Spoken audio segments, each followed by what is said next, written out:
Oke, bismillahirrahmanirrahim. Assalamualaikum warahmatullahi wabarakatuh. Selamat siang teman-teman di sana.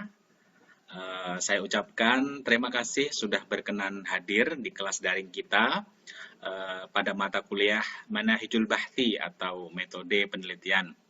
Hari ini pertemuan pertama kita masuk ke materi, jadi kita tidak akan jauh-jauh dulu membahas penelitian, kita akan memulai dari awal.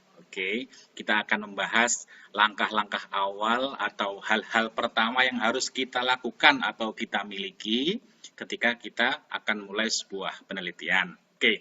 Oke, hari ini kita membicarakan bagaimana sih cara menemukan objek penelitian dan menentukan masalah penelitian. Oke, jadi kemarin kita diskusi di WA Group, ada teman-teman yang masih bingung, Pak, bagaimana caranya menemukan objek penelitian atau menemukan korpus. Oke, jadi menemukan objek atau korpus saja itu masalah. Oke, oke. Jadi ayo kita bahas sedikit hari ini. Oke. Nah, ini dia. Oke. Teman-teman, sebenarnya saya pun punya pengalaman yang sama seperti yang dirasakan teman-teman. Jadi ketika dulu S1, ketika sudah semester 6, ketika akan masuk ke apa ya, ke apa aktivitas meneliti atau skripsi, saya pun dulu juga bingung memulai dari mana, pemahaman tentang penelitian belum punya, bahkan mau mencari korpus saja pun masih bingung bagaimana caranya mencari korpus. Jadi jangan khawatir, kita punya pengalaman yang sama ketika apa ya, semester 6 kan awal mula kita itu mulai masuk ke dunia penelitian. Oke, jadi mencari objek penelitian, menemukan korpus. Saya kira susah-susah gampang ya. Saya kira susah-susah gampang. Tapi menurut saya simpelnya saja ada tiga hal ini sebenarnya itu. Jadi kalau kita memiliki bacaan sastra atau objek-objek kebahasaan lainnya, saya pikir kita tidak sulit kok. Kenapa kita sulit? Kenapa kita bingung menemukan korpus atau objek penelitian? Karena kita jarang baca sebenarnya. Masalahnya sebenarnya itu karena kita jarang baca. Jarang membaca novel, terutama novel-novel Arab, sastra-sastra Arab, ataupun objek-objek kebahasaan lainnya, bagi teman-teman yang mungkin suka linguistik, seperti itu. Jadi, karena kita kurang punya bacaan objek sastra atau objek kebahasaan lainnya, itu saya kira masalahnya. Kalau kita dari mahasiswa baru kita suka baca sastra-sastra Arab, kita baca-baca objek-objek kebahasaan Arab, lalu kita apa ya, kita sudah bersahabat sekali dengan hal-hal itu, saya kira suka membaca, saya kira tidak sulit kita menemukan sebuah korpus yang kemudian kita jadikan objek penelitian kita. Jadi yang pertama, simpel saja tipsnya, yaitu teman-teman harus punya bacaan yang banyak tentang sastra. Sekarang belum terlambat, masih belum terlambat, saya kira ayo segera explore karya-karya sastra Arab atau objek kebahasaan lainnya, sehingga teman-teman segera menemukan korpus untuk diteliti. Oke, yang kedua, memiliki relasi kepada dunia bahasa dan kesusastraan Arab. Oke, saya yakin teman-teman apa ya, mungkin tidak memiliki kemampuan bahasa Arab yang cukup, sehingga ketika kita ingin exploring objek-objek kajian sastra Arab atau linguistik, kita kebingungan. Oke, kita tidak bisa. Oke. Jadi sebenarnya kalau kita punya kemampuan kebahasaan yang bagus, kita bisa bahasa Arab, kita akan mudah sekali surfing di internet, kita akan mudah sekali searching di internet, kita mudah sekali googling, kita mudah sekali mencari link-link di dunia maya untuk mengantarkan kita kepada apa ya, ya objek-objek yang bisa kita kaji. Saya kira seperti itu. Oke, jadi relasi kepada dunia bahasa dan kesusastraan Arab bisa di dunia real atau bisa di dunia maya. Oke, mungkin teman-teman punya relasi ke Kedutaan Arab, di sana ada apa, disediakan atau mungkin dipinjamkan sastra-sastra atau objek-objek bahasa Arab yang terupdate itu kan bagus. Oke, gitu. Selain itu, eh, dunia maya juga penting. Saya kira banyak sekali karya-karya yang terupload di internet sehingga ketika teman-teman punya kemampuan bahasa yang baik, teman-teman bisa searching menggunakan bahasa Arab masuk ke dunia maya Arab yang penuh dengan bahasa Arab gitu. Oke, jadi saya kira itu juga masalah ketika teman-teman punya bahasa yang bagus, punya kemampuan berbahasa yang bagus, saya kira akan lebih memudahkan teman-teman mengakses objek-objek yang bisa diteliti. Oke. Nah, kemudian banyak membaca penelitian untuk menemukan celah yang belum dibahas dalam objek tersebut. Oke, jadi sebenarnya kalau teman-teman suka membaca penelitian, misalnya ada sebuah penelitian membahas korpus tertentu, objek tertentu, Anda baca, terus Anda menemukan sebuah celah kosong yang belum dibahas, itu kan bisa. Misal ada saya mencontohkan novel, ada novel A sudah dibahas oleh 2 orang, Anda membaca itu lalu Anda menemukan celah kosong yang belum dibahas, di mana celah ini penting sekali dibahas, itu juga bisa. Jadi ketika Anda membaca sebuah penelitian itu sebenarnya bisa memberikan inspirasi kepada Anda untuk melakukan penelitian dengan pada objek tersebut pada wilayah lain. Oke, entah wilayah yang kosong ini berupa mungkin Anda tidak setuju dengan penelitian sebelumnya, lalu Anda ingin membuktikan asumsi Anda, hipotesis Anda dengan penelitian yang baru di wilayah yang baru pada objek tersebut, itu juga bisa. Oke, jadi wilayah kosong itu bisa merupakan kritikan Anda atau tidak setujunya Anda kepada penelitian yang sudah ada, atau Anda ingin mengambil celah kosong dari penelitian-penelitian yang sudah ada.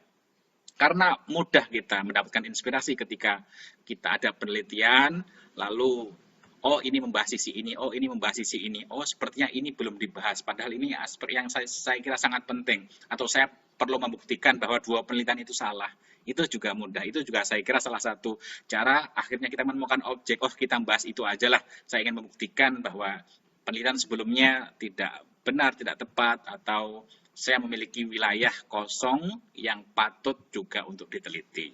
Oke, saya kira itu. Jadi saya pikir mudah kok teman-teman, jangan terlalu pusing mencari objek penelitian. Ketika Anda, saya pikir memiliki atau melakukan 3 hal ini, saya pikir tidak akan sulit.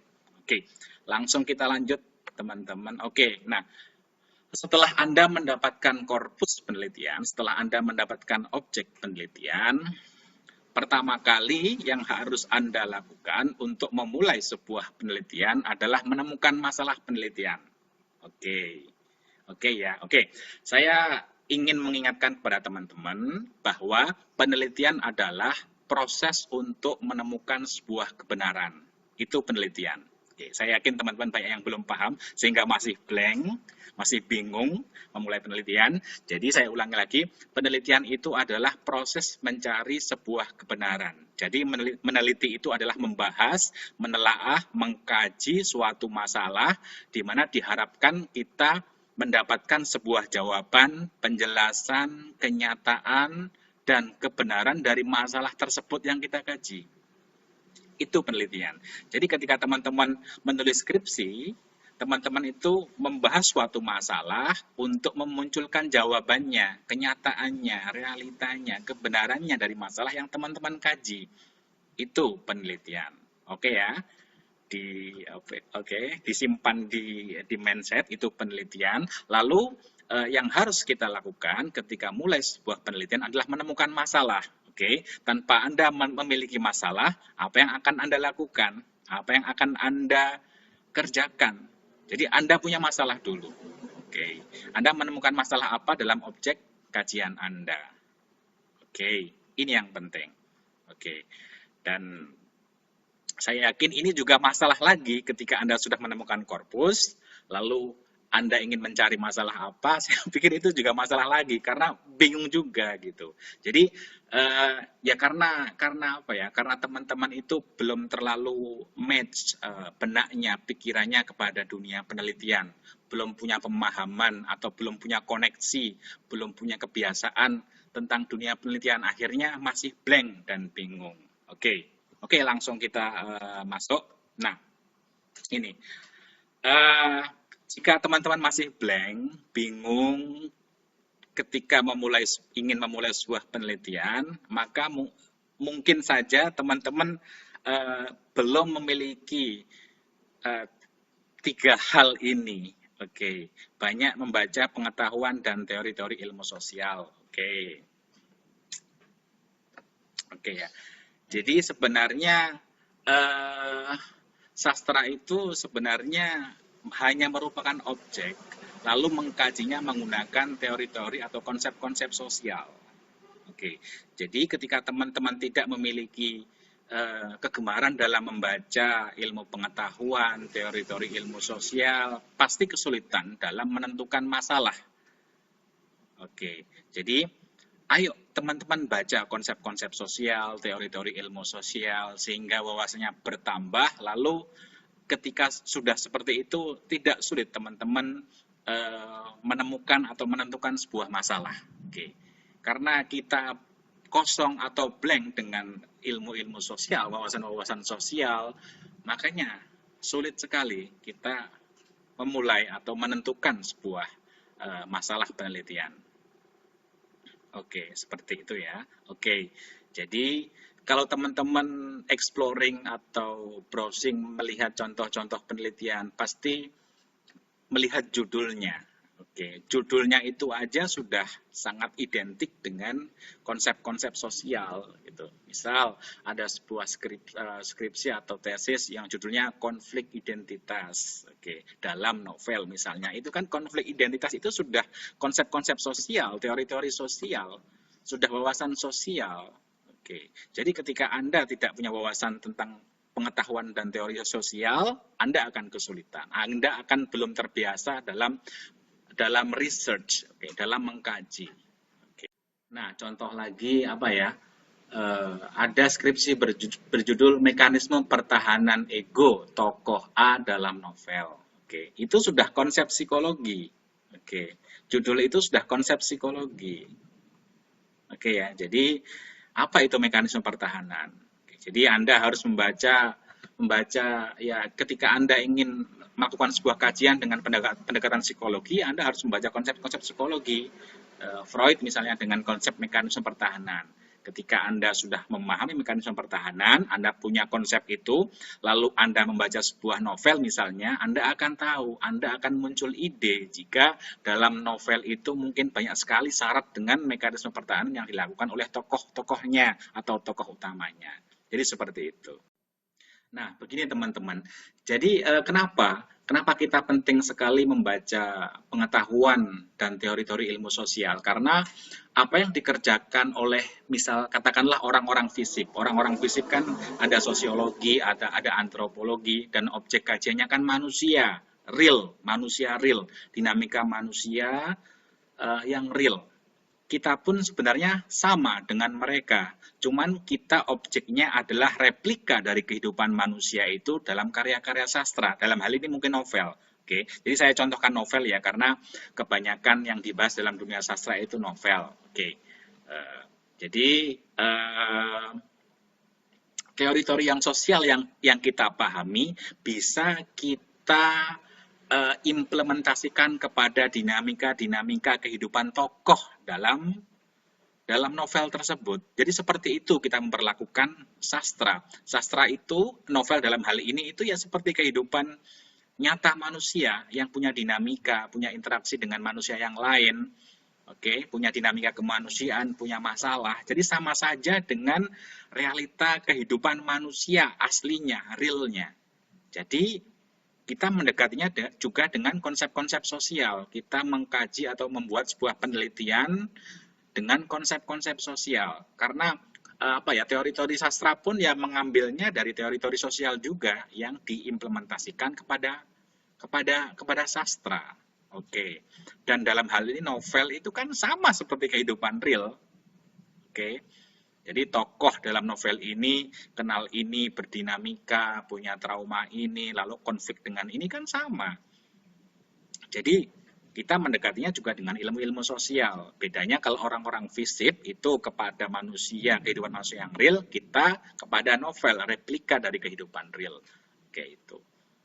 Jadi seperti itu. Itu pentingnya kita memahami ilmu-ilmu sosial sehingga kita mudah menemukan masalah ketika kita memiliki sebuah korpus. Oh, kira-kira ada dinamika seperti ini dalam novel, ada tokoh-tokoh yang bertindak seperti ini, berdinamika seperti ini, sehingga oke, aku mau mengkaji konflik, aku mau mengkaji psikologinya, dari sisi entah mekanisme pertahanan, entah trauma, entah atau konsep identitas dan lain sebagainya. Oke, saya kira itu.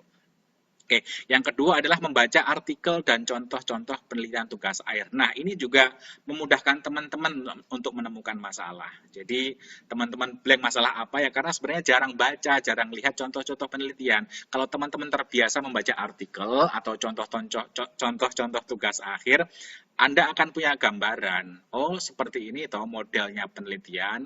Akhirnya teman-teman bisa mencontoh konsepnya, terinspirasi konsep atau formatnya atau modelnya seperti itu. Jadi, ayo teman-teman mulai baca artikel atau tugas-tugas akhir tentang penelitian sastra sehingga Anda terinspirasi dan tahu model bentuk penelitian. Oke, yang ketiga, memiliki pemahaman tentang pendekatan dan teori-teori bahasa, linguistik ataupun sastra. Oke, jadi memang sebenarnya teori itu kan kemudian ya, teori itu kan sebenarnya alat pisau bedah. Kita punya masalah dulu, lalu kita baru mencari teori apa yang pantas atau yang tepat kita gunakan untuk membedah masalah ini. Oke, itu sebenarnya teori belakangan. Cuman saya pikir tidak salah kalau kita memiliki pemahaman teori yang cukup sehingga hal itu pun akan membantu sedikit banyak dalam menemukan sebuah masalah. Oke. Kalau kita tidak punya pemahaman tentang pendekatan atau teori-teori sastra, linguistik, atau kebahasaan lainnya, saya pikir juga akan sulit untuk kita match atau punya koneksi kepada penelitian dan membuat sebuah rumusan masalah. Oke, seperti itu. Ketika Anda paham pendekatan sosiologi sastra misalnya bahwa sastra itu adalah cerminan dari realita. Nah, ketika Anda paham konsep ini, maka hal itu akan membantu Anda untuk menemukan masalah dalam sebuah objek yang Anda miliki. Oke, mungkin yang sastra Anda ingin membahas ideologi pengarang. Oke, karena sastra itu ada kaitannya dengan pengarang dan sosial kemasyarakatan, itu pemahaman sosiologi sastra, maka Anda ketika melihat ada novel contohnya yang syarat dengan ideologi tertentu, maka Anda akan membahas hal itu. Anda menemukan masalah yaitu mengungkap ideologi pengarang dalam novel ini. Karena pemahaman sosiologi sastra adalah cerminan masyarakat. Sastra memiliki hubungan dengan masyarakat dan realita. Karya sastra, pengarang, dan sosial kemasyarakatan. Oke, seperti itu. Oke, mati lampu sepertinya. Kita lanjutkan saja. Oke. Lalu kita masuk ke slide berikutnya. Nah, menelusuri penelitian terdahulu. Oke. Jadi ya sama seperti yang tadi ketika teman-teman saya berikan tips untuk menemukan korpus atau objek penelitian. Jadi dengan Anda banyak membaca penelitian-penelitian terdahulu, penelitian-penelitian yang sudah ada dalam korpus tertentu, hal itu akan memberikan inspirasi kepada Anda untuk memulai sebuah penelitian dalam wilayah atau ruang baru. Oke, misal ada novel yang sudah dibahas oleh 3 orang, Anda bahas 3 penelitian itu. Lalu Anda menemukan celah, oh A meneliti ini, B meneliti ini, C meneliti ini. Kayaknya 3 penelitian ini belum membahas hal yang sebenarnya paling urgen dan paling paling dominan dalam objek tertentu. Lalu Anda memulai hal ini Anda gunakan sebagai start untuk memulai sebuah penelitian, menemukan sebuah rumusan masalah. Oke, seperti itu. Misal Anda tidak sepakat, kok saya tidak sepakat dengan penelitian ini. Ini kayaknya penelitiannya tidak benar, ngawur atau tidak tepat. Saya ingin membuktikan bahwa penelitian ini salah dengan penelitian Anda. Nah, itu kan Anda sudah menemukan rumusan masalah. Oke, seperti itu ya. Oke. Jadi dengan Anda melihat kajian-kajian yang sudah ada terhadap sebuah objek tertentu, Anda sebenarnya secara tidak langsung Anda ketika menemukan sebuah celah, Anda ingin membahas, Anda menemukan masalah. Oke. Oke. Oke. Jadi sebenarnya penelitian kan melakukan sebuah penelitian itu adalah Anda berada di satu titik di antara titik-titik penelitian yang lain. Oke, jadi meneliti itu Anda mencari posisi kosong sebenarnya. Anda harus berada pada satu titik, Anda harus positioning, Anda mencari posisi di mana Anda mengkaji di wilayah itu, di antara kajian-kajian yang lain. Itu meneliti. Entah bisa mengkritik, menanggapi, atau mengembangkan dari penelitian yang sudah ada. Oke, jadi seperti itu. Oke.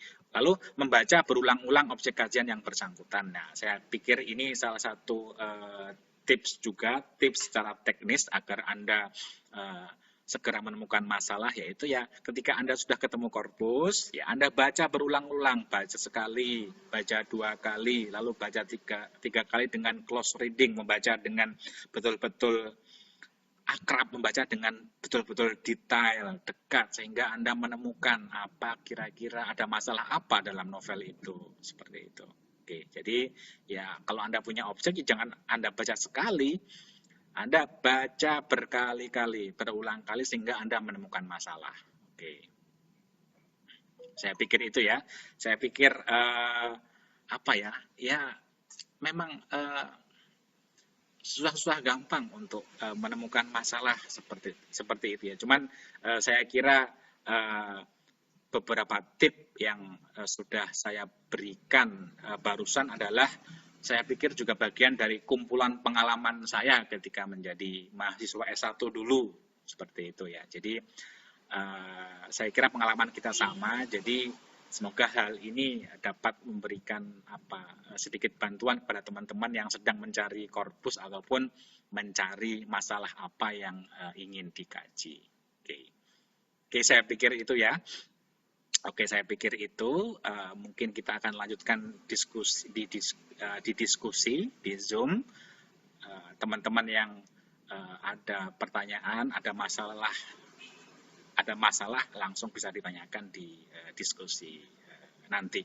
Oke, saya kira ini teman-teman yang bisa saya sampaikan. Semoga bermanfaat dan dapat membantu kebingungan teman-teman. Oke, semoga skripsinya lancar dari sekarang hingga akhir dan menjadi sarjana. Oke, terima kasih. Assalamualaikum warahmatullahi wabarakatuh.